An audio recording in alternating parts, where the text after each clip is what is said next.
Imagínate un mundo donde la mayoría del trabajo está automatizado, donde no hace falta trabajar y las máquinas generan la mayor parte de la riqueza.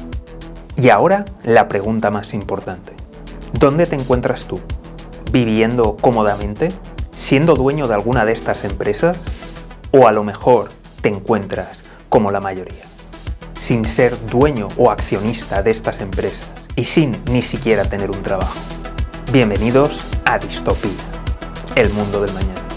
Muy buenas, te doy la bienvenida al podcast del economista José García. Como siempre, seguimiento y suscripción. Hoy hablamos de qué podría venir más adelante, debido a las últimas innovaciones tecnológicas y sobre todo a la inteligencia artificial. En el programa de hoy vamos a hablar de varias teorías y de varias opiniones que nos darán pistas del mundo que está por venir. Teoría número 1. Más automatización, más trabajo. Esta es la teoría más clásica y más extendida. ¿Pero en qué se basa? Pues en la evidencia histórica y en los datos actuales de algunas economías. Cada vez que ha habido alguna revolución tecnológica, el número de empleos ha crecido y la riqueza se ha multiplicado. Ejemplos actuales de más automatización, mayor trabajo, o dicho de otra forma, más robots, paro más bajo, lo encontramos en países como Corea del Sur y Japón. Países con muchos robots, mucha automatización y un paro muy bajo. Las críticas a esta teoría vienen porque resultados pasados no garantizan beneficios futuros. Un clásico de la inversión que conviene recordar. La segunda crítica a esta teoría viene por parte de gente que considera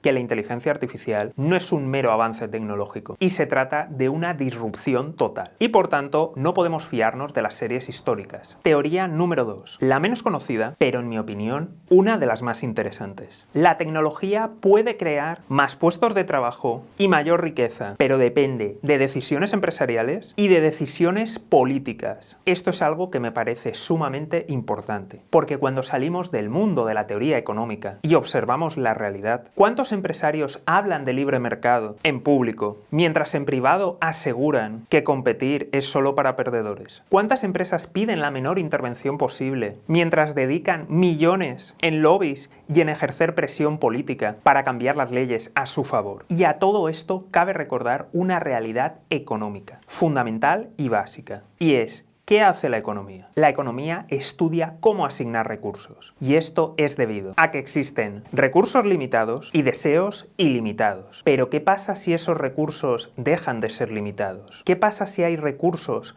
para todo y para todos? En un escenario así, muchas empresas y países que controlan esos recursos simple y llanamente pierden su poder. ¿No me crees? Veamos unos ejemplos. Imagínate por un momento que se descubre una fuente de energía limpia, barata y en abundancia. ¿Qué crees que pasaría con las empresas petroleras, gasísticas? ¿Qué crees que harían los países del Golfo? ¿Qué crees que pasaría incluso en países que controlan las energías renovables? ¿De verdad crees que simplemente se van a apartar a un lado? Teoría 3. Apocalipsis. Esta teoría considera a la inteligencia artificial algo tan disruptivo que independientemente de lo que se haga, independientemente de la regulación que se aplique, todo negocio que no se adapte, simple y llanamente dejará de ser viable. Y como consecuencia, una pequeña élite controlará la mayoría de empresas que producen la riqueza. Y solo una fracción de la población tendrá trabajo. Todo ello pondrá en riesgo la democracia y el mundo tal como lo conocemos. Sin duda, este es el peor escenario. Vamos ahora con algunas opiniones. La primera que te traigo viene de JP Morgan. Y es que, según previsiones internas, consideran que la inteligencia artificial a largo plazo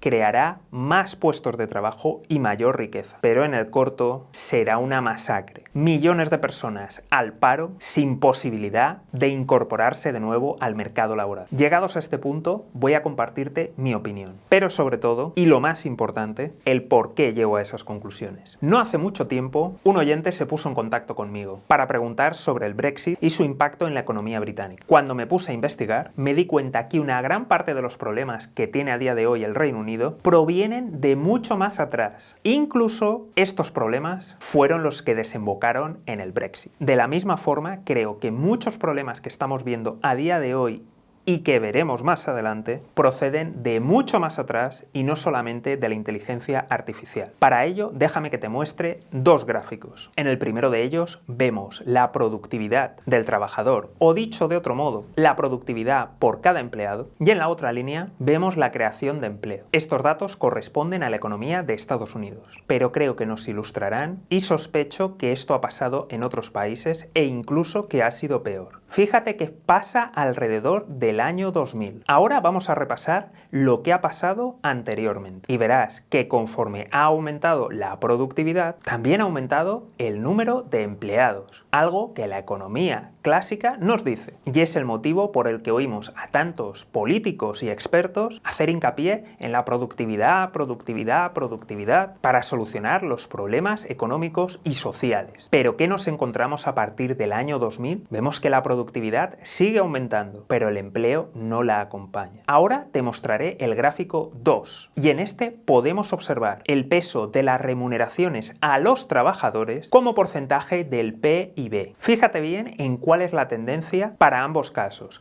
tanto economías desarrolladas como economías emergentes. Si escuchas la prensa tradicional, habrás oído en muchas ocasiones cómo por culpa de la globalización, algunos buenos empleos se han marchado del mundo desarrollado a economías emergentes donde los salarios son más bajos. Y esto explica en parte porque en Occidente tenemos la sensación de que ha empeorado nuestra calidad de vida. Ahora te vuelvo a poner el gráfico. Fíjate bien, en ambos casos el peso de los salarios ha bajado. Así que con todo ello, creo que las herramientas de inteligencia artificial lo que van a producir es una aceleración de tendencias que ya comenzaron mucho más atrás. Tendencias como la ruptura entre productividad y creación de empleo y tendencias como la reducción en los salarios. O, dicho de otra forma, el aumento del factor capital. Es decir, cada día será más importante y más determinante el acceso al capital, bien sea en forma de software, de infraestructura en la nube o de programas de inteligencia artificial. Como te he dicho, es una opinión y por eso he querido empezar contándote las distintas teorías que me parecen más coherentes y posibles. Pero ahora, turno para ti. ¿Tú qué crees que nos deparará el futuro? ¿Crees que alguna de estas teorías es cierta? Y lo más importante, ¿cómo nos podemos preparar para el peor escenario? Ya sabes que puedes contactarme a través de la página web, el correo electrónico o los mensajes en las redes sociales. Y hasta aquí el programa de hoy. Nos vemos aquí en el podcast del economista José García. Un saludo y toda la suerte del mundo.